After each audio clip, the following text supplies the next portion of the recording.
absent. Director Minor? Here. Director Hart? Here. Director Roberts? Here. Director Harris? Here. Mayor Brown? Here. Just a couple of housekeeping items. If you wish to address the board tonight, there are citizens' communication cards on the ledge. We would appreciate it if you would fill one of those out so we would have a record of you speaking tonight. I have one already. The next thing is you have your cell phone with you. We'd appreciate it if you would silence your cell phones during our meeting. At this time, we'll stand for our invocation given by Director Hart, and our Pledge of Allegiance will be done by our Public Works Director, Tyler Richards. Let us pray. Dear Heavenly Father, we come to you tonight and just humbly ask you to forgive us where we fail you. Father, we ask you to be with us in every decision that we make, because, Father, everything what we do for this city is not only for the citizens, but it's to glorify you. And so, Father, as we go into this meeting and every meeting we go into, we just thank you for allowing us to have another day to serve the citizens of Texarkana, Arkansas. Father, we pray for all of our citizens. We pray for our city. We pray for our state. We pray for our nation. And Father, we just ask all of these things in Jesus' name. Amen. Amen. Well, Pledge allegiance. to the flag of the United States of America and to the republic for which it stands, one nation, under God, indivisible, with liberty and justice for all. You may be seated. This time we will roll right into our citizens' communication time. At this time, I'd like to recognize Mr. Henry Hollins. Yes, sir. Would like to talk to us about public parking in close proximity to his residential home. Yes, thank you. To the council, thank you. My name is Henry Hollins. I live at 3009 Eastwood Drive, and I've been at that residence now for about 29 and a half years. And I've got an issue that I've lived with for quite a while. I voiced my concern once, I think it's Ms. Minor, but it's been years ago. But I kind of grew into the habit of living with it, you know, and sometimes you just had enough of trying to live with it, and you need to bring it to public knowledge. I live right, my house is directly in front of the walking track where the parking is right off Arkansas Boulevard there. I've been there long enough to know the transition of the area with there. And I was taken by surprise that it ended up being a parking area, because initially that area was blocked off with wooden blocks 3 foot tall or so, and parking wasn't allowed there. People from Pinson would come down, bicycles, whatever, and walk across and do their walking. But now I'm being disturbed by constant traffic in and out, loud music, loud noise, doors all times of night being open. There was no privacy or anything. It's really taking away my quality of life. I'm retired now full time, so I spend a lot more time at home. It's awful hard to sit there and go to sleep, and 10:30, the cars are still driving up, because initially I requested a sign up there after they did that. I was going to try to live with it. So they put up a regulation on the parking time. I believe it was from something like 6 to 6, but now it's from 6 to 11 a.m. at night, 11 p.m. at night. And who's going to walk in the dark down a walking track at 11 o'clock at night? But that's not my issue at all. My issue is that it never should have been placed at that distance behind a residential home. I measured from the concrete blocks that they use for parking blocks, it's roughly 18 feet to my fence. From my fence to my house, there's probably another 20 feet. There's no way in the world that you can't hear every door slam. The loud music comes up. You hear every conversation in the parking lot. It's a constant flow of traffic. Some days are good days. Those are my good days when there's hardly bad weather, storms, winter, when it's too cold to come there. Those are quiet days. But every other day, there's a constant flow of traffic there, constant flow in and out. I have approached a few people to come in loud music. Some have been very cordial and said, "Oh, forgive me." But I've been cursed out, threatened. I had one young lady even call a father over there to speak with me. And because I've ran into him in a professional manner, I'd recognized him and he recognized me. He became a little bit more understanding of the matter. So he didn't, but I thought about, I said, well, what if I had not been in a capacity that would have caused him a lot of problems? What would have happened then? And I live with this every day, you know, and all unsolicited activities happen in there, 2 o'clock in the morning, all that. I used to call the police on a regular basis, but by the time they could respond to that area, the activity is over, you know. I've called, and I think in the years I've lived there, I've called numerous of times. I can only remember one time where the police were able to respond and really talk to the individuals that were out there. But, you know, it's not really, I think it was like really thinking about that whole process. I thought about 35th Street, all that area over in there by the ballpark and everything. It's right by Knicks Creek. It's a lot of parking area, but I don't know whether it was an item of convenience for people living down Pinson to come there, because soon after that was finished, some years back, they put the sidewalk down through there. So for Pinson people to come, for Pinson to come down through there. But I would love for you to spend 2 nights with me, but but that would be necessary. But it's really a nuisance. My quality of life is going down, as I said, because I can't have a peaceful moment if I wanted to take a quick nap before, let's say 9 o'clock or 10 or whatever. There's always going to be some traffic there, and that loud noise, whether it's exhaust pipes. Nowadays, mufflers aren't a thing. Motorcycles pull in there. I've seen commercial vehicles pull in there. People eat their lunch there with the radio and the motors running. So you hear this constant rumbling of the engines and all this. So it's a constant thing. My neighbor who lives roughly, my adjacent neighbor to me, I spoke to her prior to coming here, see if she had any concern. She hears that music also, and she's probably 50 feet further away from me, and she still hears it. I'm right there at it. You know, it's not compatible living there. You know, and it was taken away by the parking lot. But basically, that's my concerns. Thank you very much. All right, thank you. Is there anybody else that wishes to address the board tonight?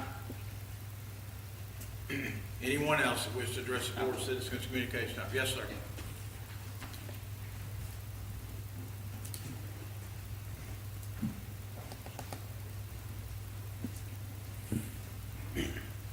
I received this press release today, and I know something on the agenda about a grant, but this is a different grant, so that I wasn't going to read it, but after I saw it, this is a different location. This is for immediate relief, the night 1622, $280 million in American Rescue Fund approved to address statewide water need. Arkansas Little Rock Fund, $280 million was approved to help address statewide water need, and approved funding includes $270 million to address water, wastewater, stormwater, infrastructure projects, and $10 million to assist in area of eastern Arkansas with the transition from groundwater to surface water to preserve the sparkle and aqua. I think that's how you pronounce that. Last year, Governor H. Hutchinson created a water and other infrastructure working group to assist Arkansas Rescue Plan at AAPR steering committee in identifying water and infrastructure project. The working group conducted the need survey that identified more than $5 million in water, wastewater, and stormwater needed across the state. The working group made a sequential funding proposal which was approved by the steering committee in August by the Arkansas Legislation Council today. In January, I laid out my WINS in 2022 initiative. One of those initiatives was infrastructure. I am delighted that the Arkansas Legislation Council approved $280 million improving our state water infrastructure.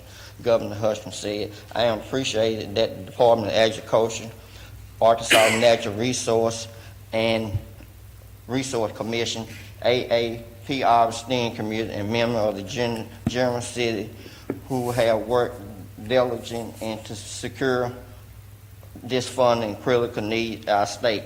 $270 million is one-time funding for water, wastewater, stormwater infrastructure project with administrated by the Arkansas Department of Agriculture throughout the Arkansas National Resource Commission. Project will be determined for eligibility consisting of the coronavirus state and local physical recovery fund, SLFR of F, finding rule. Funding will be limited to a maximum of $5 million per each project type. Eligible entries must apply for the grant by Friday, November the 4th, 2022. Application for different information on the grant program could be found at agriculture.arkansas.gov. And then I'm not going to then later on it just read 1, 2, 3, 4, 5, 6, 7, 8 more places where they're having a meeting at, and the closest one will be here on October the 26th from 10 a.m. to 12 p.m. at Hope Community Center. And then I'm going to go ahead and read the bottom. It said Arkansas Department of Agriculture is delighted for the development and implementation of policy and program for Arkansas agriculture and forestry to keep these farmers and ranchers competitive in the nation and international market while ensuring safety, food, fiber, forestry product for the citizens of the state and the nation. Then it say visit agriculture.arkansas.gov. So, and like I say, this was press release, and I'm just hopefully that the water company or the city will look at this and see if they can apply something that they can apply for, and I'll discuss it more when the issue comes up about the water budget. Thank you. Thank you. Anyone else wish to address the board tonight? Anyone else? At this time, we'll move into our presentations. First is a proclamation presented to IT Manager Brandon Osselton for IT Professional Days. I will read the proclamation, and then our City Manager will present it to Brandon. IT Professional Day, September the 20th of 2022. Whereas National IT Professionals Day was created in 2015 in an effort to show appreciation for the dedicated tech wizards who take care of the nuts and bolts so all the city's workstations are connected to a network and operate flawlessly. And whereas IT professionals are individuals with complex skills, ethical challenges, and a daunting job whose plans, fixes, and advocates, protects, and creates great computer networks to deliver data efficiently so city employees can better serve our citizens. And whereas IT professionals keep the file servers serving and the email servers delivering and the accounting servers counting while ensuring all computers are secure and working in a safe and healthy environment. And whereas IT professionals perform daily backups to guard against disaster, both human and natural, and they make sure the city's data is safe and always available. And whereas IT professionals constantly worry about spam, viruses, spyware, Trojans, and other programs, but also power outages, fires, and floods, failing hardware and network server glitches. And whereas IT professionals are called upon every day to overcome countless new challenges, ensuring the performance of the city employees are able to function smoothly. Therefore, be it resolved that I, Alan Brown, Mayor of the City of Texarkana, Arkansas, do hereby proclaim September the 20th as IT Professional Day. It's signed by myself and our City Clerk, Heather Sawyers. Jay?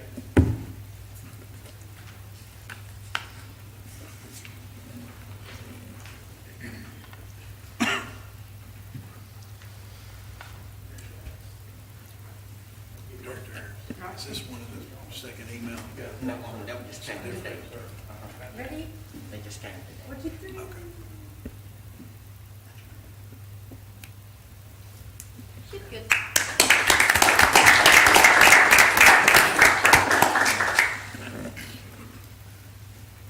Our next proclamation is Personnel and Human Resources Day, September the 26th of this year.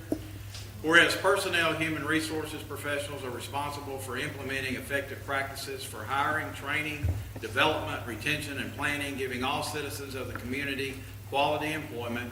And whereas personnel human resources promotes excellence and the betterment of protocols, and makes every effort to serve the needs of all employees and citizens of this city, providing the most beneficial work-related education and procedures.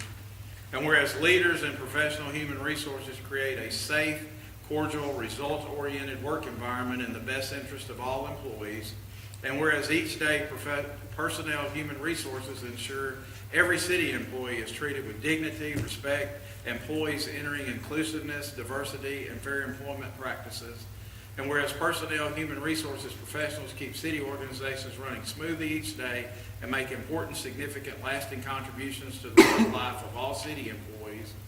And whereas public recognition of personnel human resources professionals underscore their role as a valuable service, not only for making them more visible, but to lend assurance to all citizens that they will receive the support they need and deserve in all aspects of city employment.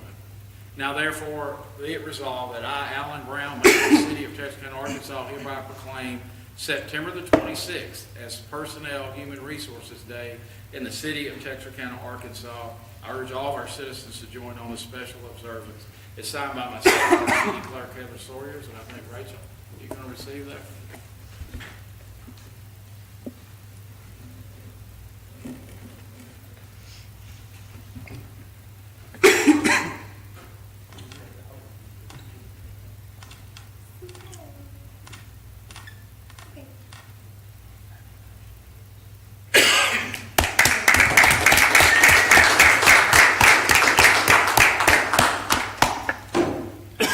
Moving right along in our presentations, our next presentation will be given by our Public Works Director, Tyler Richard.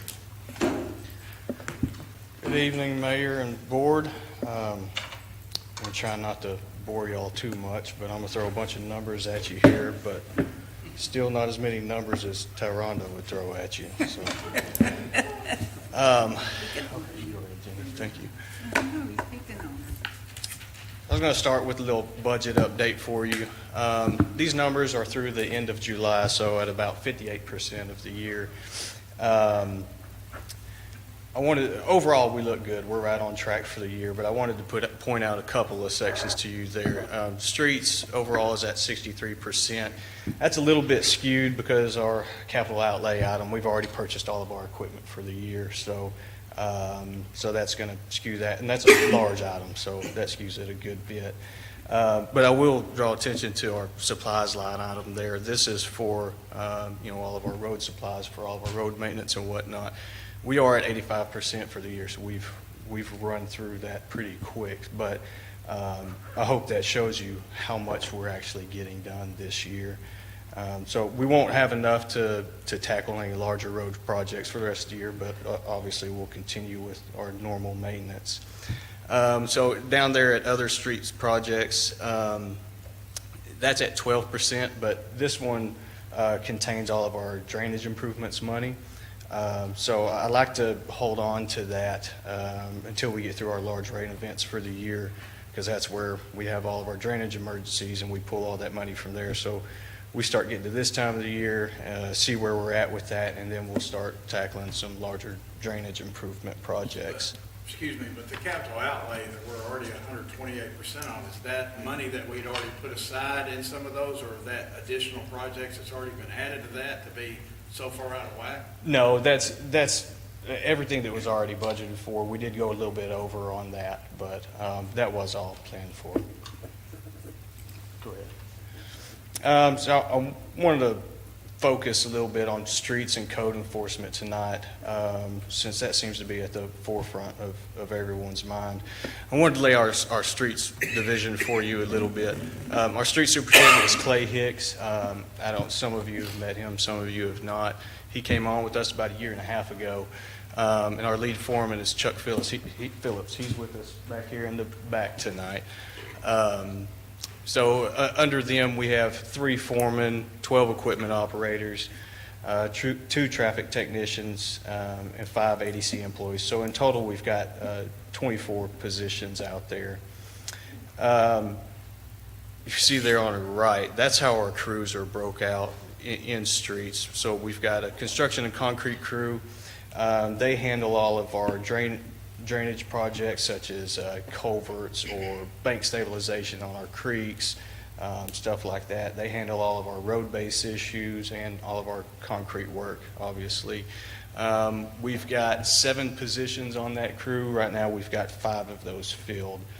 On our asphalt crew, obviously, they handle all of our patching, crack sealing, chip sealing, anything to do with asphalt and oil. We've got 5 positions on that crew. We currently have 4 of those filled. And our environmental maintenance crew, they're the ones that you see on the tractors every day. They're out there mowing all of our creeks, our right-of-ways. They're also responsible for mowing all of our weed lots, responsible for any storm cleanup that we may have, and any litter or junk pickup that needs to be done. We've got 2 employees in traffic. They handle all of our signals and signs and striping. And we've got 1 employee over there in our recycle building. Go ahead. Go ahead to the next one, Jenny. I just went over all of that. So I've been with the city for about 4.5 years now. After spending time with our crews, I noticed things weren't getting done as quickly as I'd like them to. So I found we really needed a change in mentality out there. The drive to get things done just was not there. So I understand that mentality changes like that need to come from the top with leadership. So when I brought Clay and Chuck on about 1.5 years ago, we implemented this change in mentality, and we really drove it into our employees out there. We certainly didn't make any friends in the process. We lost a few people. As a matter of fact, we've actually replaced all but 3 people within the last 1.5 years. But this is a good thing because the employees that we're bringing on now, we're able to train them in how we want things done. And we've seen that improvement. We're getting much more things accomplished now. And also through support of you and our city manager and finance director, we were able to make some pay adjustments out there, especially within those foreman and higher positions to attract more highly qualified personnel. And this worked between Clay and Chuck and our other 2 new foremen. We've got 100+ years of experience in construction and engineering out there. We've got some really great leadership, and they really know what they're doing. This has enabled us to take on projects that we've previously just been incapable of. We didn't have the expertise out there to get those done. You know, some things like some extensive base repair, chip seal, or large capacity drainage crossings. We've now got that experience and leadership to make it the impact that we need to make. I want to throw a few figures out you here to let you kind of know what streets is responsible for. We've got 42 square miles of city out there and 555 lane miles of paved street. Now that's lane miles, so you're looking at an 11-foot lane. We don't actually have 555 miles of roads. But just to put that into perspective for you, that's like starting at Texarkana and going to the Gulf of Mexico and back. It's a lot of road to handle. We've got 50 miles of major drainage creeks that require mowing, spraying, bank stabilization. We have to muck them out every now and then. So far this year, and this is through the end of August, we've had 664 service requests. We've completed 118 in-house substantial projects, and I would call those projects that last multiple days, not regular maintenance items that we go out in an hour and take care of. We've patched about 1,000 potholes, done 20,000 square yards of base repair. And y'all feel free to stop me at any time if y'all have any questions. So typically in our budget, we budget for somewhere around $200,000 in supplies for streets maintenance. Earlier, I pointed out that we're at about 85% of that right now. The price of asphalt is steadily increasing. I think we started the year at about $76 a ton. We're approaching $100 a ton now. So that's really hurting us. And that, as well as everything else, is going up in price. Pipe prices are skyrocketing. But with that change in mentality that I spoke about earlier, we're getting a lot more done than we're normally accustomed to, hence that 85% that we're already through. So these projects that we used to have to send out to the contractors, we're now doing them in-house. And if we sent those out to contractors, we're paying probably 5 times the amount that we would with our guys doing it. So that truly is a huge benefit to having the experience out there to get these jobs done. So with all that said, with the budget process coming up, you'll probably see an increase in that line item proposed. So I wanted to give you a picture a little bit of our future in streets. Currently, we've got a $50 million road problem, and I would describe that as, if you remember from that street survey, those are all the red and orange roads, the lost roads and the critical ones. And I would estimate that we have about a $10 million drainage problem. And you'll see later on the regular agenda, we're going to go after some of that ARPA money to help with that. At the current rate, and I know the number's not in there, I apologize, but at our current rate of investment, that street study that we had done estimates that we're losing about 50 lane miles of road per year. That's with how much we're investing in our streets at this point. I think that figure is a little bit skewed because that's assuming that we're already starting with good roads when we've already got so many that are lost in critical condition. So those roads can't get a whole lot worse. So that number is a little bit skewed. But our goal in public works is to get to a point to where we're doing more preventative maintenance items than the full rehabilitation. And all of our capital projects right now consist of full rehabilitation. I mean, we're going into these roads with bad base problems, ripping it all up, stabilizing the base, and repaving. So we've got to get all those base issues taken care of. If we can stabilize all of our base and do our preventative maintenance like we need to, then we can keep these streets lasting a much longer time. So with that said, this figure here, I don't know. Yeah, that is going to work. Okay. This is the life of an asphalt pavement. This is your year in this is your time in years here. The average lifespan is about 15 years with an asphalt road if you don't touch that. That's assuming it's already got a good base.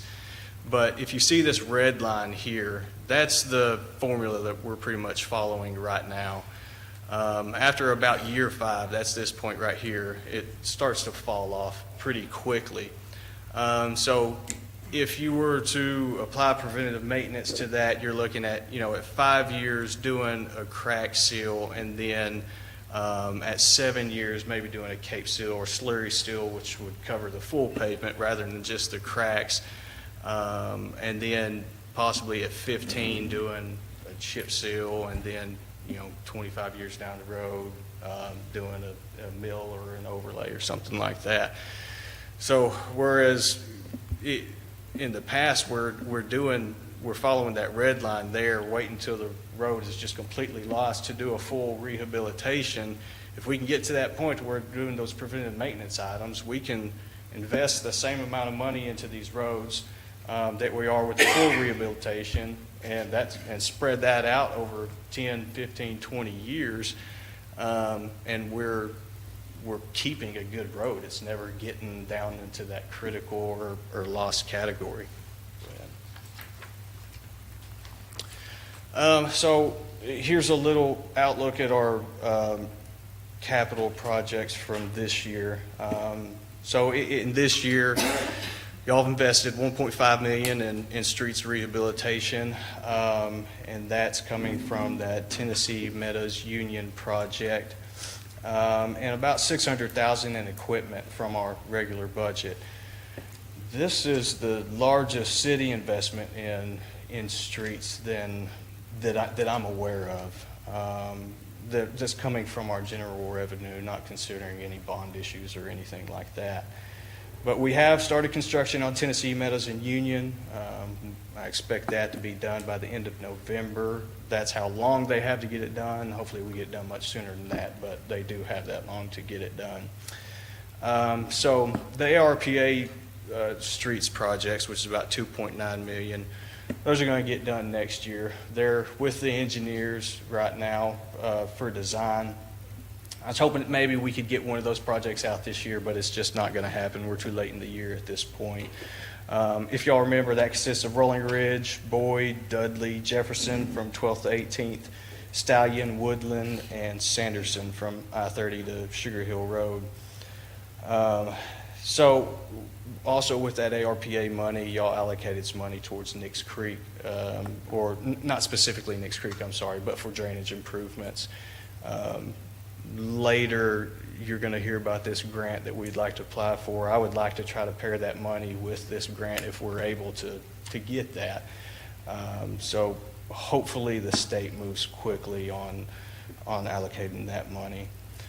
So I want to thank you for all your generous support on that end. I want to talk to you a little bit about code enforcement. I think you all know our building official, Sean Maxey. He's got 2 inspectors and 2 code enforcement officers under him. So far this year, this is through the end of August, we've issued 853 building permits. That consists of building permits, electrical, mechanical, plumbing permits, roof permits. That's all of those combined. We've sent out a total of about 1,200 code violations to property owners. These guys go with a stack of mail to the mailbox every day. I mean, they're out there working hard. We've written 22 summons so far this year, and those all go before Judge Potter. We've sent out 273 weed lot notices. We have remedied 124, but I did get notice today that we're nearly completely caught up, as we worked real hard on them last week. So we're almost caught up on that front now. I wanted to describe to you a little bit about our weed lot process, because like a lot of our things, it's not quick, unfortunately. But so say a weed lot complaint comes in, our code enforcement goes out, sends a notice in the mail to that owner, which could take 3 days or so. We have to allow the owner to time to comply with that, which we allow 7 days. So at this point, you're looking at 10 or 11 days into the process. After that, we can issue a summons or send a lot to Streets Division. We send it over to Streets to get it mowed immediately, because we just want to get that taken care of. And it is in our ordinances that Public Works is responsible for making that happen. But in the busiest portion of the year, it could take Streets anywhere from 30 to 45 days to get to that, because we've got so much going on. So at the worst point in the year, you're looking at least 40 days before we're able to get some of these weed lots cut. We get about 350 weed lots a year, and that whole process I just laid out, it's very similar for a yard with a lot of junk in it or something like that. But Sean and I are working, trying to develop a plan to encourage owners to complete these items on their own in a timely manner. We do have some options, and you may hear about that before too long. So our environmental maintenance crew handles all of our weed lots. Unfortunately, we have to split their time between all of our creeks and right-of-way that they have to mow and city property, and those weed lots. And we have focused more time on creeks and right-of-way because our creeks are so bad. As you know, all of our creeks used to be cut by ADC Regional Maintenance, and that's really hurt us since we very rarely get them anymore. But Jay and I are working on a plan to possibly remedy this situation so that streets can concentrate on the creeks and our city property, and someone else focus on those weed lots. So you could possibly see that in this budget coming up.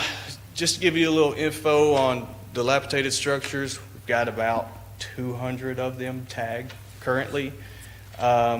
We could probably bump that up to 300 or even more if we could tag houses that people were actually living in. But if someone's living there, we can't tag that house and put them out. So, but you as a board have condemned 30 so far this year, and we'll have all 30 of those demolished by the end of this year.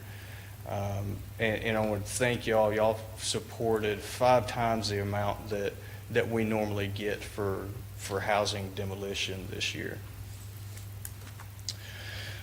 So in summary, I only focused on the streets and code enforcement end of it because I know that's at the forefront of everyone's minds. Obviously, there's a lot more involved in public works here, but we've had a huge focus this year on street repair and property cleanup, and we plan to continue that on into next year.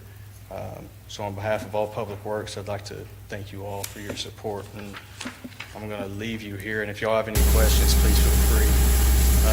Here's our new street sweeper. We finally got this in towards the end of last week and put it in operation today. So y'all been seeing that running around the city and getting our gutters.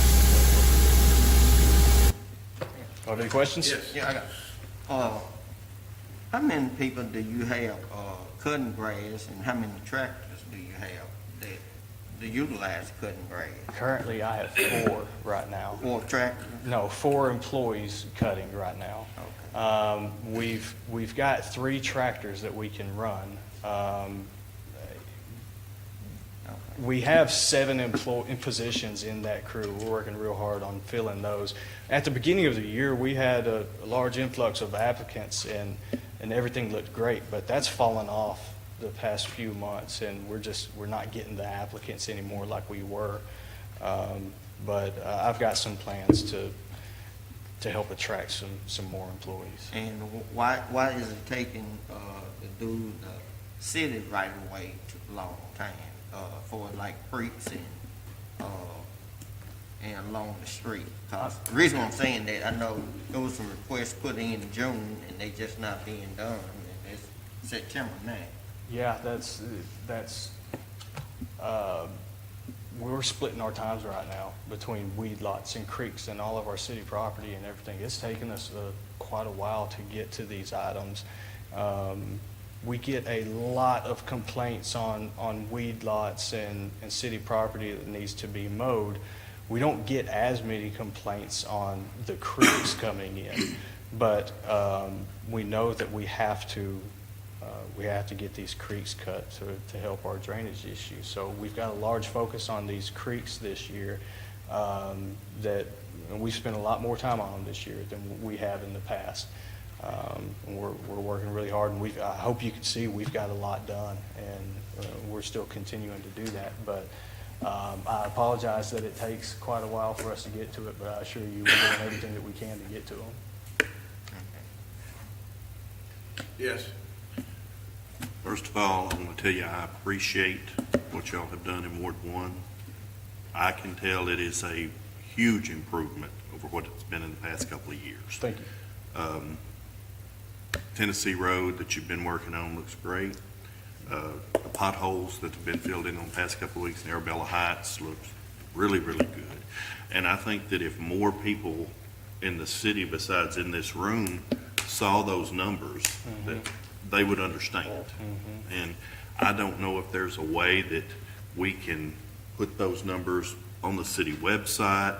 And if somebody calls and says, well, they're not doing this, they're not, go look at the website. Right. Yeah, we used to have that on our old website, at least some of that. And I recently noticed that we don't have that on that Public Works page anymore. So that I do plan on getting some figures together and a mission statement that I already have. I'd like to put that up on our page. I just got to get with those folks that run our page and get that up. Well, I know when we had the Ward 1 community meeting, I think people were shocked to find out their streets were actually better than a lot of other people's streets. Oh, yeah. Yeah. And I think the more knowledge we give the citizens, it's going to cut down on the less complaints that everybody gets, because they know people are working, they know it's there, we're going to get to it, and it's just going to take time. That's right. I mean, it's going to take a lot of time, and I think if you get ready to start like one of the larger projects like Jefferson or Union or Sugar Hill, something like that, if the directors, if you shot a email, hey, we're going to start this on this day, we can communicate more with the citizens in our wards and say, hey, because I utilize Facebook all the time, and just say, hey, we've got this that's fixing to go on. It really promotes the city and Public Works in a positive light. And I mean, anything that I can do to help. If I could drive a tractor, I'd do it for you, but you wouldn't want me on that. But I mean, whatever I can do to help, I'm there, and I appreciate what y'all do. Thank you. I paid to see Terry on a tractor. Yeah. It would be a huge liability for the city, I assure you. What was it, those sling blades that? Now, I could use that, I promise you, Simple, isn't it? but I do appreciate What were that. they Thank you. Anything else? Yeah, Tyler, I'm gonna need that street sweeper on Ward 6. Oh. Can we book Well, you all Just do. Can we book wait the a street minute. sweeper for our awards? Is that how that works? Yeah. So, I appreciate what you guys are doing. You Thank guys you. are, I mean, it is very noticeable, like Terry was saying. Thank you. In the last year and a half or so, just leadership and getting the right people in the right position. That's right. You guys are killing it. Thank you. Every day I go out, I see something new that's improved. Yeah. Whether it be Knicks Creek or, cleaning those gutters.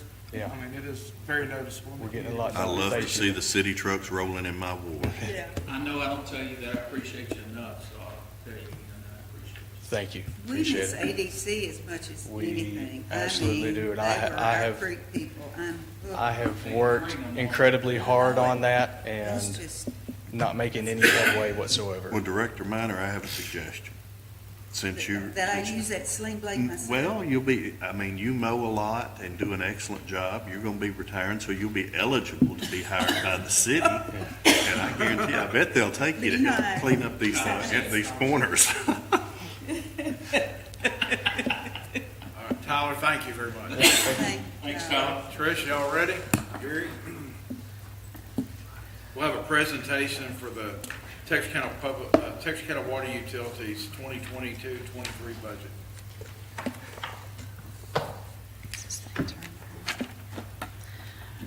Good evening, Mayor and Board. I've got a brief presentation prepared for you for our proposed budget. If you have any questions, I'll be glad to take those as they arise or at the end of the presentation. The ratio for the new year is going to be 37.44% Arkansas, 62.56% Texas. That's based off actual pumpage as of 9/30/21. Texas Municipal Retirement System employer contributions are going to increase from 16.03% to 16.7% January 1st. Employees will still contribute 7% of their gross pay to the plan. Budget factors to consider for this proposed budget. Our biggest one being chemical cost. We bid 10 chemicals this year. Everything went up. The 4 that I'm showing you here are the ones that we use the largest quantities of that's going to have the biggest impact on our budget. I've also listed the plant that we use those chemicals at. Aluminum sulfate, 33% increase. Caustic soda, 93%. Liquid chlorine, 81%. And polymer, 49%. Salary cost, we budget our salaries, we're assuming full employment. We have no major changes to budgeted personnel. We did not add any positions. Regarding revenues, we recommend compost product pricing increase of 50%. The prices for compost have not increased since we started the plan. That'll bring in approximately $223,000 estimated revenues for the new budget year.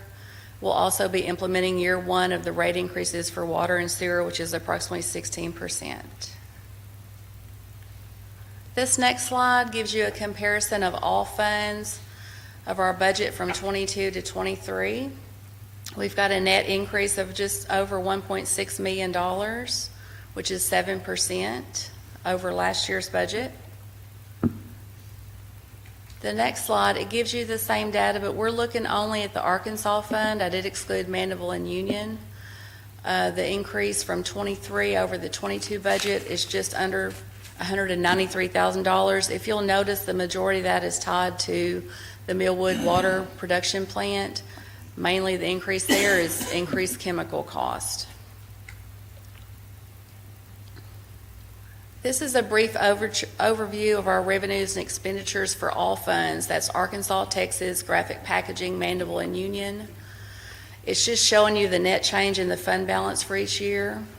For 2021, our actual, you can see we spent some of our fund balance, about $378,000. For FY23, we're proposing to gain a little bit of fund balance, just a bit over $366,000.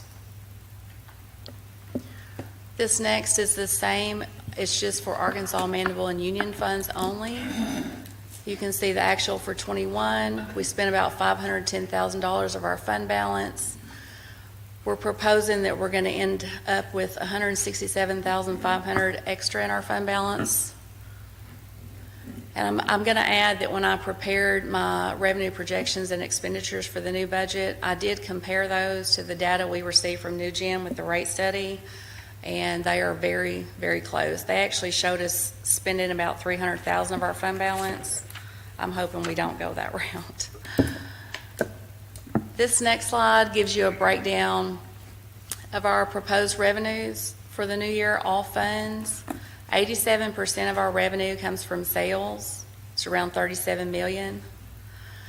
11% is miscellaneous income. That's compost sales, interest income from banks. And then 2% is other. That's miscellaneous transfers within the utility and just other things that come in, like insurance proceeds. This next slide is a breakdown of our proposed expenditures. The largest one for us being operating budgets. 64% of our expenditures covers operating budgets, 5% covers debt, and 31% is other, which includes our capital improvement projects. Mr. Ellington, you asked me this during the budget workshop, and I hope I'm answering your question, but you asked about what percentage of the revenues do we require to fund our operating budgets. For the proposed year, we're going to need 54% of the revenue to fund the operating budgets. 30% of that going to personal services, which is wages, Social Security. 9% for supplies, which is operating supplies and chemicals. 5% for repairs and maintenance, which is fuel and parts for our fleet. Building machinery maintenance for the water sewer plants. And then 10% of that for contractual services, which includes insurance premiums, garbage hauling, water rights, maintenance contracts, and audit fees. And for our last slide, this just gives you our revised ending cash balances for this budget year and then the proposed budget year. We're proposing that we're going to end this budget year with 30 days for Arkansas. Mandeville has 0 days. Mandeville has had a lot of maintenance on their system this year, which is why the decrease in funds there. 110 days for the Union. And then for FY23, we're projecting we're going to end with 55 days for Arkansas, 166 days for Mandeville, and 147 days for Union. So that is all I have for you as far as the presentation. Does anybody have any questions for me or Gary? No? Does anybody have any questions? I want to say that we held a workshop earlier, so that, we've had an opportunity to look at everything. There's a lot of questions asked during those workshops, but I appreciate your presentation. Yes, and We're on the road to recovery. yes. Thank you, Trish, for Thank all your you. hard work. Thank y'all. Thank you, Gary. Gary, you feeling better? Yes. Are you gonna ask us for money? Sorry. I wanted to just reference Director Harris's comments earlier today. Tyrone had already sent us a lot of that information on that grant money that's come out. What is that same money through the Infrastructure Act? And you signed a bunch of the projects with Franks and city manager did with Spears, and they were come back with no funding. Well, now the funding is back. What happened is the state, Arkansas Natural Resource Commission, I think they've changed their name, I can't remember it now, but they submitted $1.5 billion in funding to the governor requesting for water sewer infrastructure. The state submitted over $5 billion to them. So I'm not sure why they only submitted $1.5 billion, but they submitted $1.5 billion. Out of that, $700 million has been spent on broadband. And the remainder, they're giving us about $270, $280 million, I can't remember, for water, sewer infrastructure, storm drainage for the city.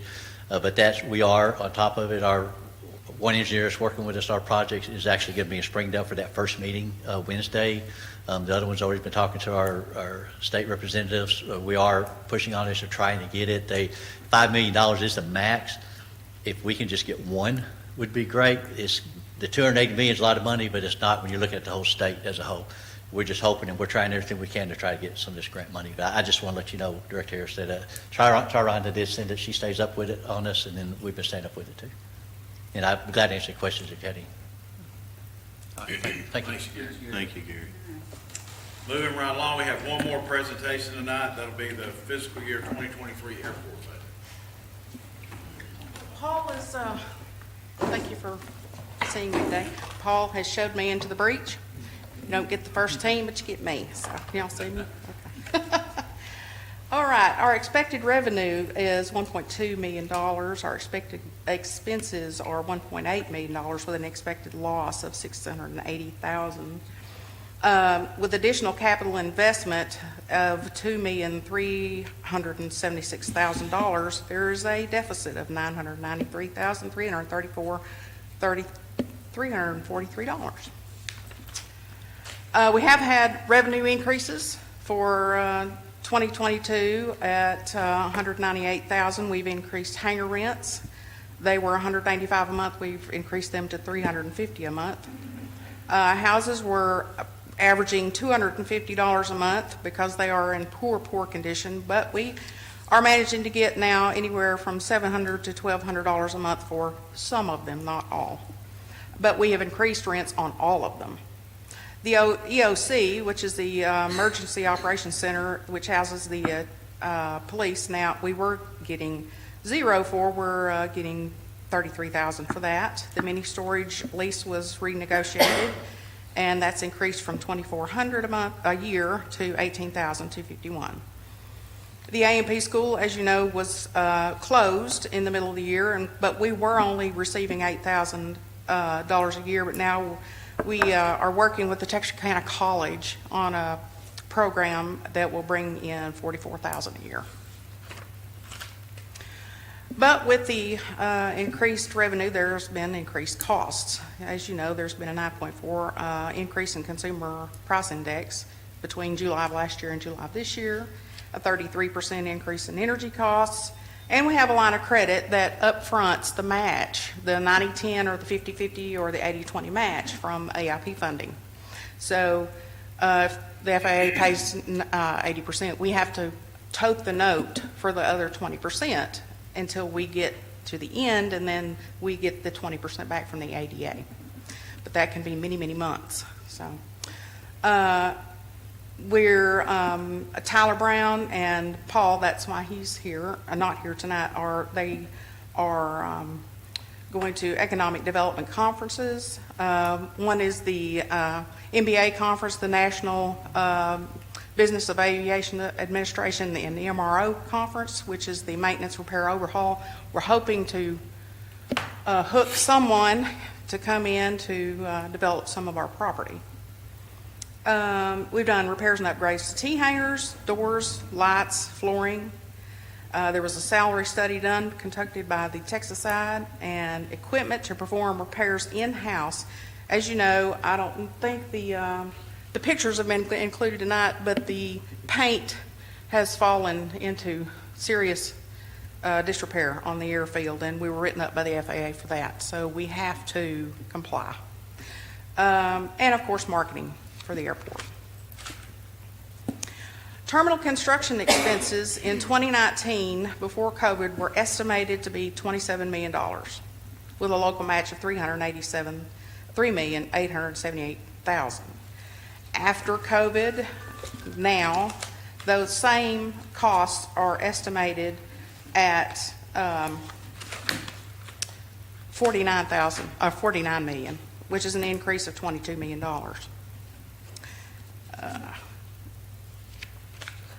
We did receive 3 stimulus packages: a CARES Act, an airport coronavirus response grant, an airport rescue grant, for a total of $3.3 million. $2.6 million of that, which has gone to the terminal, and $238,000 was used to cover our loss in 20 and 21, so we would not have to reapproach the cities for more funding. Our estimated 2024 budget has an expected loss of $1.399 million. There are increased new costs that come along with the new terminal, such as elevators, escalators, jet bridges, high vac maintenance, terminal utility costs, which we're trying to cover with solar panels over the upfront parking to hopefully it will offset some of that. Our debt service, again, our line of credit, janitorial and terminal that will be contracted out, landscaping for the terminal, TSA mandated security staff. We will have to take on a person to do the badging for the increased requirements for security. And we will have to include an access control security system. And, of course, airfield compliance maintenance. All right, the next, did he include the next graph? I'm not sure what he included in. Yes, the yellow line is the expected time opening of the terminal. And as you can see, the increased costs for the operating and maintenance of that terminal are going to be significant. Is that the end of the slides? Did he include? Okay, those are the ADA grants. That's what I was speaking earlier of, the matching grants. I guess that's all. Okay, he didn't include the pictures. Okay, questions?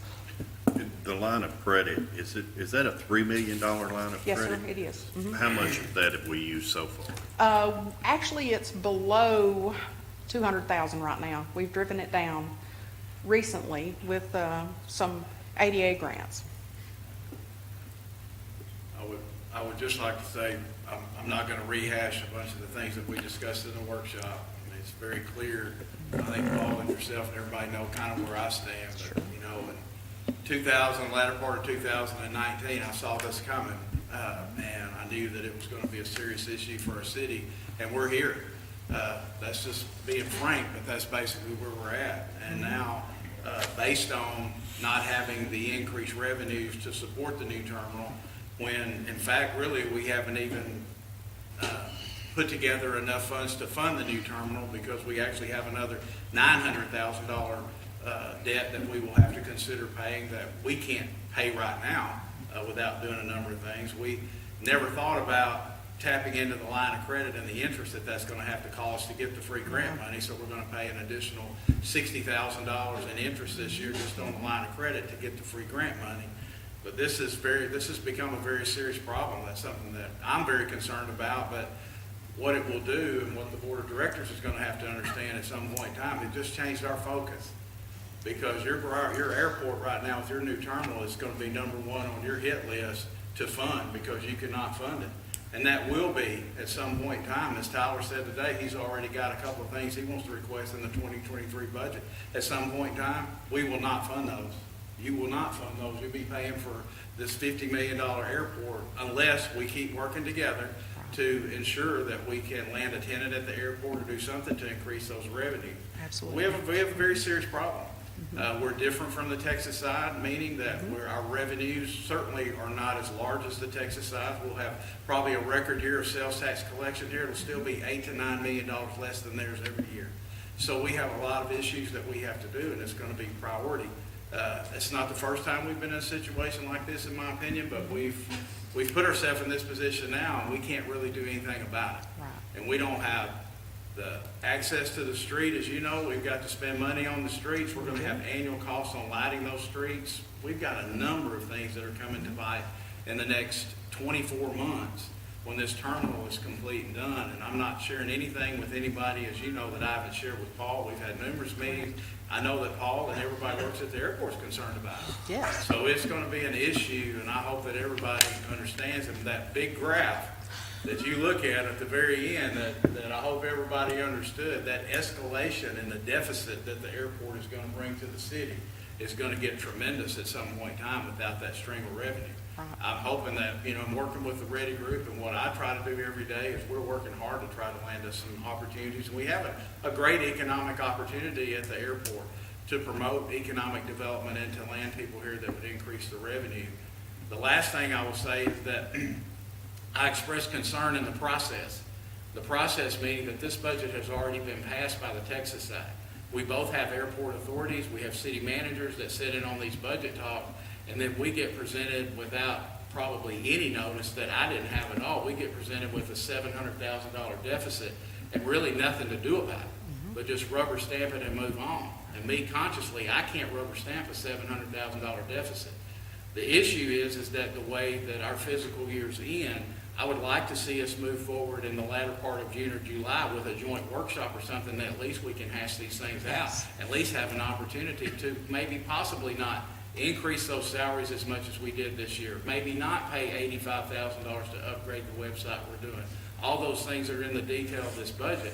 And frankly, we didn't get here overnight, meaning that for all of those years, that if you've worked out there forever, so for all of those years that these cities, the two twin cities did not put money in that airport, we let it go down to almost unrepairable conditions. And we thought that we were doing a good thing by not having to come up with money and write a check at the end of the year, because that's basically the concept of the airport that's owned jointly. Whatever the deficit is, we write a check for it at the end of each year. And so that was shame on us for allowing those things to get in the shape they're in. And I have seen those slides, and I have been out there personally with Paul, and it's terrible. Yes. And they need to be fixed. But this is going to be, my closing remarks would be, this is going to be a serious issue for this city going forward. And it's going to hit us in 2023, and it's going to do nothing but get worse after that. And there will be some very tough decisions made, in my opinion, with this city board by prioritizing that airport. It just became your biggest priority, and it will be funded. But I appreciate the effort that the airport does, as I've expressed to Paul and to you the other day too. This has nothing to do with the reflection. You're managing what you've got. You're doing a great job of what you have. We just don't have enough of it. Right. So, thank you. Thank you so much. Any other questions or yes? I was told that, what employees have been hired lately out there? Lately, we've only replaced one maintenance employee. We had one leave, and we've just replaced him. We've not added. Y'all have not hired a land manager? No. I was told that, y'all had hired a land manager. More questions? And then my other question is, while we doing y'all budget, and I know most time Texas side get the first hand or something, can we somewhat, and I know based on our Arkansas state law, that basically it had to be what, is it $30,000 now? To Which one, expense report? No, $30,000. That has to come before the board to Yeah, spend. before the board to spend. If we implement something like that before they do something, could that be done and help eliminate or they Are go we back? talking in terms of the budget, or are we talking in terms of spending money outside of what's approved in the budget? Basically, it's both. The budget process, what I would like to see us do is I would like to see us move forward with some type of joint workshop or something towards the end of June or July, so at least we have some, because what you really have to understand is these are simply projections. it could be worse than that. I mean, you're banking on the majority of the revenue being derived from parking. If that airport has a very slow year and there's not people out there parking and paying for parking, it's gonna be worse than that. So these are simply projections. I'm just saying that we should have some type of joint workshop together to at least, and I even asked at that meeting and he agreed to do it. I think that Paul should be coming and giving us some type of quarterly report as to how this loss is progressing.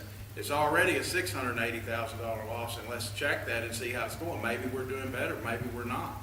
But we're gonna have to work with finance and work out a way to not have to cover all that deficit at one time, but work through that budget process, at least you know in advance, and you're not just rubber stamping something that they've already approved. They've already approved this 2 weeks ago. I Correct. said what it was. Okay, but what I was getting at, if you implement something like, according to us, that we have to prove something that's over $30,000. I don't think he can do that legally now. That'd be something George can look into, but he shouldn't have the authority to spend anything over what the budget is without the consent of the cities. And he's done that 3 or 4 times when he's come back to the board. If it was not approved within that line item budget that we're voting on here tonight in our regular agenda, he can't spend it. And it's not a $30,000 limit. It could be a $100 limit or whatever, unless he's moved it from some other account we didn't spend. But he can't, he's not authorized to spend anything over what the budget is already approved. The reason I'm saying that because Texas, they got bukus of money and we still struggling. And based on our struggle over here, and we talking about 60-40% match. But most of the time it's after the fact. The matching ain't. Well, I would just comment by saying, one, we're not struggling. We've been in better shape financially than we've ever been in. What we're doing now is we're going to refocus that income that we are making that just become a priority to the airport has just become a priority that you will have to fund. And so that excess revenue that we're making now is basically going to go to one entity other than things that we would want it to go to. But the split, and my personal opinion on the split is that we entered into that agreement with the airport years and years ago to jointly own it. We should pay our fair share. We should pay what we're responsible for paying. Oh, I'm not saying that we don't pay it. Probably need to get a little more handle. Because I know that he was talking about too at the workshop, talking about extending parking lot. But no, I stated that once you use the parking lot you already have, make it extended. That's true. Long-term parking lot. And And you just to add to that is that has not been approved. That's simply a proposal to try to come up with the money to do that. To me, that is not, and I've expressed this to him personally myself, that is not a priority of mine. To try to be sitting there trying to come up with $900,000 more dollars and the Texas side match at $1.5 million to do an extended long-term parking. Now, the big disadvantage that we have to that's our revenue. Yeah. And so if you do, we've overflowed 2 times out there, and if we don't come up with something to help extend long-range parking out there, you're gonna lose revenue because they don't have a place to park. So it's kind of a catch-22. But right now, I don't think that's a priority. We've got at least 18 months or so, a year and a half or so to try to come up and think about that and go from there. But I wouldn't do, to your point, I'm not going to vote and support anything of that nature right now until we get all of our other issues straightened out and see where that funding would come from and what alternatives we would have to busing people, to doing whatever we can to utilize our old facility, as you brought up in the workshop. I wouldn't support anything like that right now until we come up with a plan. okay. And then the other issue is, still talking about another airplane service coming. I think that issue should be just. The issue we don't even want to talk about anymore because United came here and they left and they was based here on economics. So if they wasn't making any money, I don't see how another airport or airport service would come here would help us because it's really boiled down to the dollars, And I think we should just concentrate on making sure Americans can do the best they can do. Just correct me if I'm wrong, but when you study the airport stuff, you make very little revenue off the airlines.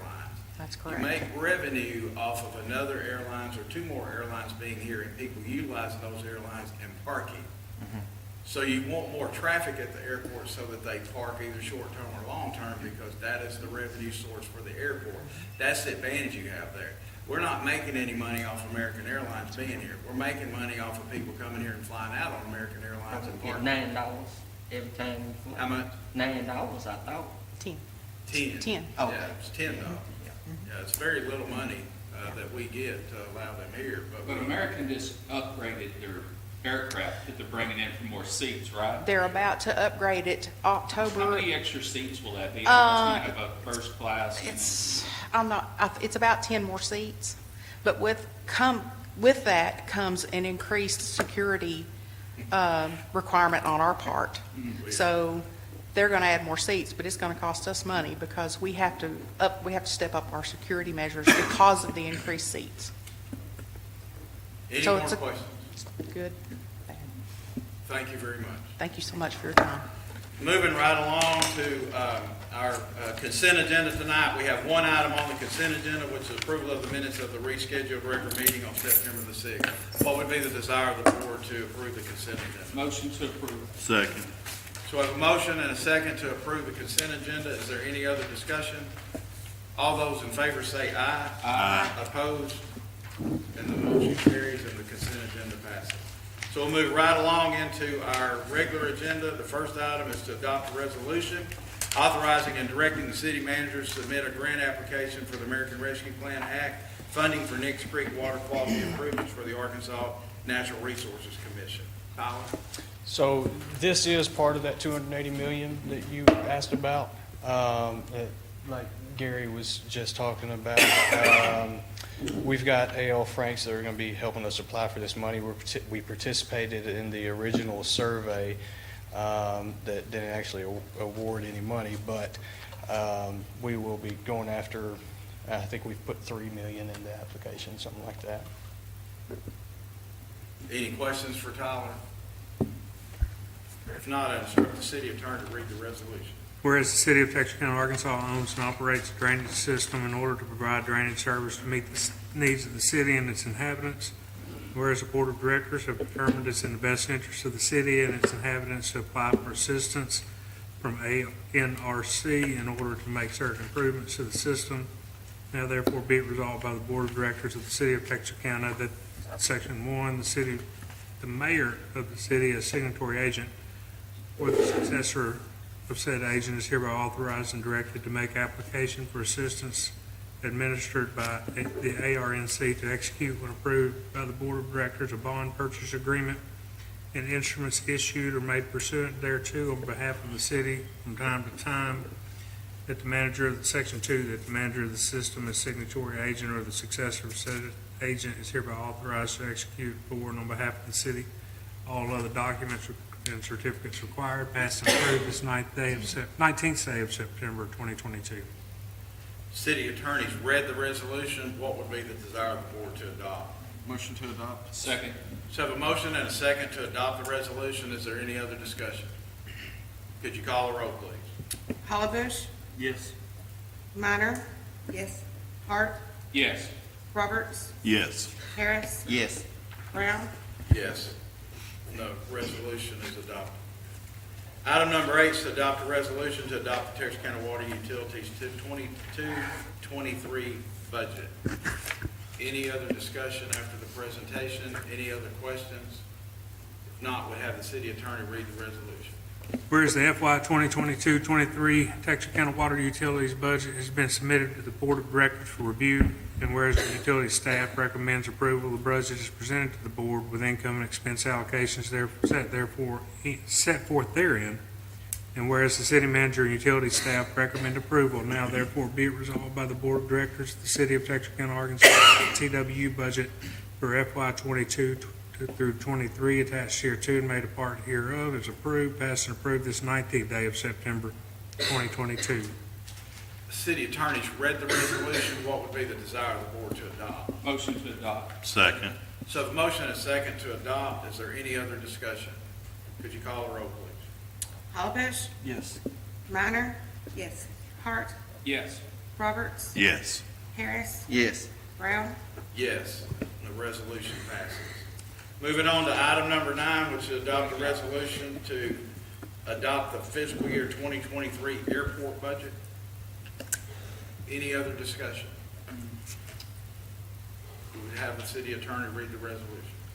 Whereas the FY 2023 budget has been submitted to the Board of Directors for review, and whereas the airport staff recommends approval of the budget as presented to the board with income and expense allocations set forth therein, the Texarkana, Arkansas portion equals $305,088, and whereas the city manager and airport staff recommend approval, now therefore be resolved by the Board of Directors of the City of Texarkana, Arkansas, that the airport budget for FY 2023 attached here to and made a part hereof is hereby approved, passed and approved this 19th day of September 2022. The city attorneys read the resolution. What would be the desire of the board to adopt?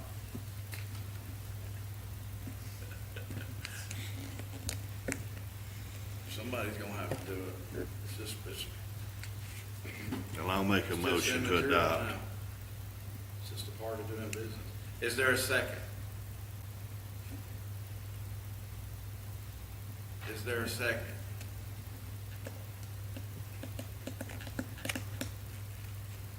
No second.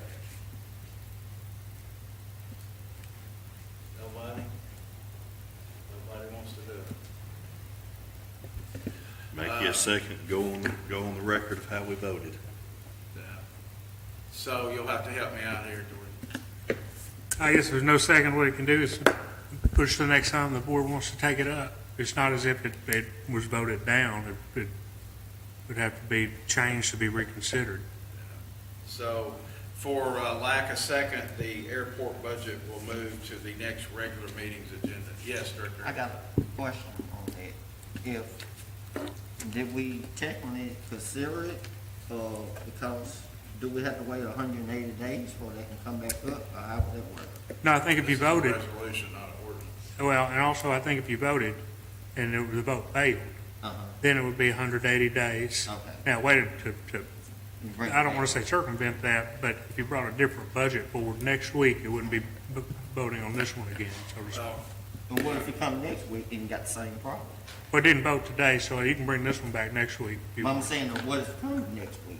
Well, then at some point, it doesn't get a budget. correct me if I'm wrong, but I think technically in our interlocal agreement with the airport, we fund the airport. I mean, by technically not even voting in favor of this, we're still gonna have to fund the airport. Now, Rhonda, you wanna help me here? I believe so. Yes, I mean, you have really and truly, we do not have any choice but to pass the budget. That's basically where we're at.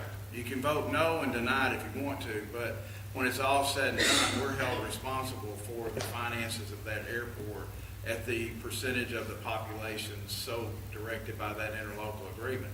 So you can vote it down all if you want to, but we're gonna keep funding the airport basically without board approval, but it's gonna happen. That's just the way it is. That's why another reason that I brought up that I would like to see us have more dialogue, even with our own airport authority members and with the Texas side, and how this process is going through, because frankly, it's not really gonna be and I can tell you, when we get to a certain point, in my opinion, when we get to the point where these deficits continue to rise, it's gonna be an issue for them as well. So we're gonna have to decide at some point in time, cuts and different things like that could possibly be done at the airport to pass it jointly. But in my opinion, we're not gonna not fund the airport. I don't think we can under our interlocal agreement. And this budget has already been passed by the Texas side, and there's really not anything that we can do about it this time but absorb that potential $300-something thousand loss. Yes, sir.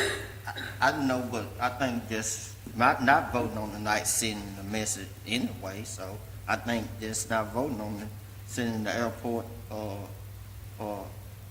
director of the airport, out there, people that run the airport, I think this is by just sending them a message. Well, it can send them a message, but you also are not sending a very good message that we just invested $1.8 million of our money to help match the grant to build a new one.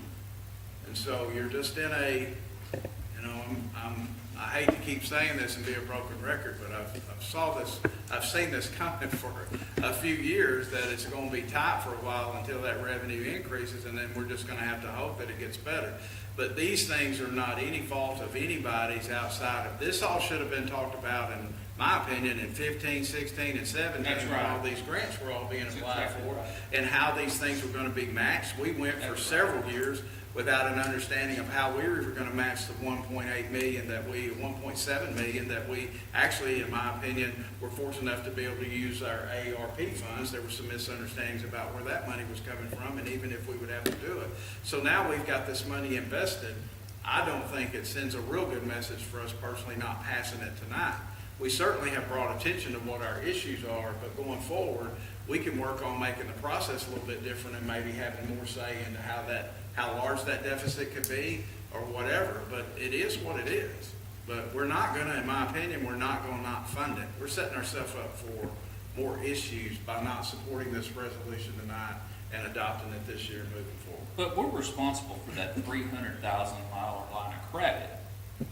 They can go and spend that money. We're jointly responsible Right. for the $3 million line of credit, but that line of credit is not being used only but to fund the grants ahead of contractors' payments ahead of what the grants get here. That thing, she does a great job, in my opinion, of even pulling that thing down to 200 right now. What we didn't do really was realize the amount of interest that thing is going to accrue and how long it takes. The process is long. To do it, but you as a contractor, me as a contractor, don't want to have to wait on the FAA and people to send the airport money to pay. That's just another issue within itself, but that's, in my opinion, viewed as well. We got to keep doing it because we don't have the excess reserves to pay it. But I personally would like to see the board pass this resolution tonight. I think we brought enough information to light that you guys should understand what's going on, and it's something that I think Paul and the airport staff will keep us informed on going forward as to if this is going to change, if it's not going to change, because again, even if this deficit grows, Rhonda, correct me if I'm wrong, we'll be doing budget variance reports and approving the budget variance if the deficit was to grow larger. But it also would be nice to get a report saying it's not going to be as large as what it was. So at least we'll know more in advance, and you won't get handed this at the end of the year or right before approval time when the Texas side's already approved it, that you've got a $707,000. It just means different to us. I would like to see the board pass it tonight and move on, and let's work hard and try to get the next few years. I promise if I'm reelected, that's what I'm going to do. This is a priority for me to make sure that we take care of the airport. It's vital, I think, that we have it. We just got to hope that we can increase the revenues to help pay for it. But now, is there any way we can get Jay working with Mr. Orr as far as in June or July where we're all sitting down and on the same page? Because, right now, they've already passed it. So, like the mayor said, we don't have much choice. But if we can work on it together before their fiscal year ends, I don't think we'll have any issues whatsoever having a joint workshop or two to talk about what the issues are. I think that going to the quarterly reports and quote requiring or asking Paul to come up here and at least give us an update financially where we're at least it won't hear me at the end of the year. And you know that, you could get a point to where we have things improved in our budget, and if that deficit grows in your current budget year, you may not be able to do them. You would have to redirect that money in a budget variance report, a budget variance resolution to help cover the expenses of it. well, I'll keep my motion to approve on the Okay? floor. So after all that discussion, yes, sir. I thought you already said that, so. I think we're reconsidering. Is it proper to go ahead and reconsider, George? I don't have any real objection to it. I think what you done is stated it again. I'll give you your second. I want to keep my motion on So the the floor. city attorney, just to be clear, the city attorney read the resolution to adopt the airport's 2023 budget. We've had some discussion at this point. We have a motion now, Director Roberts, a second by Holly Bush to pass. Is there any other discussion? Could you call a roll, please? Hollybush, Yes. Minor, Yes. Hart, No. Roberts, Yes. Harris, No. Brown, Yes. Where are we, George? That's four, right? You passed. We have 4 votes for it, so the resolution passes. All right, moving right along to our last regular item agenda tonight is to adopt an ordinance amending ordinance number 26-2022 for the prerequisite municipal approval of a private club application on behalf of David Peavy, 1923 Banana Club located at 105 Olive Street. Also remind the board, this is an ordinance, and also the owner has requested an emergency clause. Everybody's had a chance to view it in your packet. What would be the desire of the board to have the ordinance read on its first reading tonight? First reading, abbreviated form. Second. So we have a motion and a second to have the ordinance read on its first reading tonight. Is there any other discussion? Could you call the roll? Calabash? Yes. Minor? Yes. Yes. Roberts? Yes. Harris? Yes. Brown? Yes.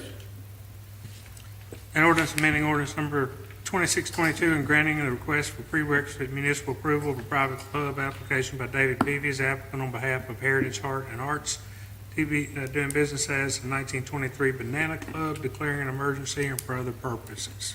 Ordinance has been read on its first reading in abbreviated form. What would be the desire of the board to have it read on its second reading tonight? Second reading, abbreviated form. Second. Have a motion and a second to have it read on its second reading. Any other discussion? Could you call the roll? Calabash? Yes. Minor? Yes. Hart? Yes. Roberts? Yes. Harris? Yes. Brown? Yes. An ordinance amending ordinance number 2022 and granting the request for prerequisite municipal approval of a private club application by David Peavy as applicant on behalf of Heritage Heart and Arts, doing business as the 1923 Banana Club, declaring an emergency and for other purposes. The ordinance has been read on its second reading tonight. What would be the desire of the board to have it read on its third and final reading? Third reading, abbreviated form. Second. So the motion is second to have it read on its third and final reading tonight. Is there any other discussion? Could you call the roll? Calabash? Yes. Minor? Yes. Hart? Yes. Roberts? Yes. Harris? Yes. Brown? Yes. An ordinance amending ordinance number 2022 and granting the request for prerequisite municipal approval of a private club application by David Peavy as applicant on behalf of Heritage Heart and Arts, doing business as the 1923 Banana Club, declaring an emergency and for other purposes. So the ordinance has been read on its third and final reading tonight. What would be the desire of the board to adopt? Motion to adopt. Second. We have a motion and a second to adopt. Prior to the board voting to adopt this ordinance, is there anyone that wishes to speak for or against this ordinance? Seeing and hearing none, could you call the roll, please? Calabash? Yes. Minor? Yes. Hart? Yes. Roberts? Yes. Harris? Yes. Brown? Yes. And the ordinance is adopted. What would be the desire of the board to attach an emergency clause? Motion to attach. Second. So we have a motion and a second to attach emergency clause. Is there any other discussion? Could you call the roll, please? Calabash? Yes. Minor? Yes. Hart? Yes. Roberts? Yes. Harris? Yes. Brown? Yes, an emergency clause is attached. David, you're good to go. All right. Moving right along, is there any board member that wishes to address the board tonight in board commentary? Director Harris. Yes, I had got a text or email that on September the 24th from 7 to 9 o'clock at Bramall Park, they're going to be, stop the violence rally at Bramall Park. And she was asking me to make this announcement at the board and encourage any board member to come and public to come. And it's at 7 to 9 o'clock at Bramall Park. I think the 24th, I think it'll be this coming Saturday. And I believe it's a Stop the Violence rally. Okay. Any other board member? I'd just like to say that I'm extremely pleased that Monjuni's is coming back to Texarkana, and we've been needing to utilize that nice building over there, and so I'm excited that Monjuni's is coming back to Texarkana. Me too, except for my waistline. Anything else? Jay, you have anything tonight? Yes, sir, I got a couple items for you. One, I wanted to let you know that I have been progressing on the hiring of the police chief and have worked from our 39 candidates down to 4 in our process. So we've done those as in-person interviews here at City Hall just recently, and we're working through our evaluation of that process. So hopefully we will get through that process here in the next 7 to 10 days, hopefully. The other item I have for you is another one that's been a little waited for as well. The Animal Control and Adoption Center has scheduled their grand opening for Friday night, the 30th at 4 p.m. And I hope you will all be in attendance for that. We will have all our operations up and give tours that evening as well for the public and have a brief ceremony to christen that facility for us. So I look forward to having you all there. That's all I have, Mayor. At this time, the board will enter into an executive session that excludes all guests, including our city manager. This should not be very long, and then we will reconvene once this is executive session is for the purpose of